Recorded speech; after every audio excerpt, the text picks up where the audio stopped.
Hi అండి అందరికీ. ములక్కాయ మటన్ కర్రీ ఒకసారి ఇలా వండి చూడండి, చాలా టేస్టీగా ఉంటుంది.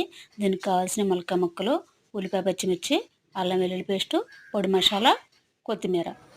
ముందుగా స్టవ్ వెలిగించుకుని కడాయి పెట్టుకుని ఆయిల్ వేసుకున్నాక ఆయిల్ హీట్ అయ్యాక ఉల్లిపాయ, పచ్చిమిర్చి ఎర్రగా వేయించుకోవాలి. ఉల్లిపాయ ముక్కలు వేగాక నూరు పెట్టుకుని అల్లం వెల్లుల్లి పేస్ట్ కూడా వేసుకుని వేయించుకోవాలి. మటన్లో ములక్కాయ వేస్తే చాలా బాగుంటుంది. అల్లం వెల్లుల్లిపాయ వేగింది కదా, ఇప్పుడు శుభ్రంగా కడిగి పెట్టిన మటన్ గట్టిగా వాటర్ అంతా పిండేసి వేసుకోవాలి. ఇందులోనే ఉప్పు, పసుపు వెంటనే వేసుకున్నట్లయితే మటన్ ముక్క అనేది సాఫ్ట్గా మెత్తగా ఉడుకుతుంది. దీన్ని కొంచెంసేపు మూత పెట్టి మగ్గించుకోవాలి.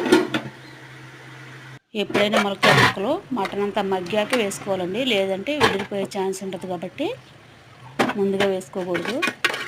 చూసారు కదా, మటన్ అంతా మగ్గాక ములక్కాయ ముక్క కూడా వేసుకొని కొంచెం మూత పెట్టి మగ్గించుకోవాలి. ఇప్పుడు తగినంత కారం వేసుకుని మొత్తం అంతా కలిసేలాగా కలుపుకొని పులుసు సరిపడా వాటర్ వేసుకోండి.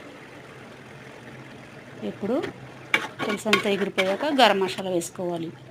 చూసారు కదా అలా సాఫ్ట్గా మెత్తగా ఉడికిపోయినాయో, ములక్కాయ ముక్క అనేది విడిపోకుండా ఉంటుంది అన్నమాట. ఇందులో కొంత కొత్తిమీర కూడా వేసుకుని స్టవ్ ఆఫ్ చేసుకోవాలండి. అంతే, ఎంతో రుచిగా ఉండే మటన్ కర్రీ రెడీ అయిపోయింది.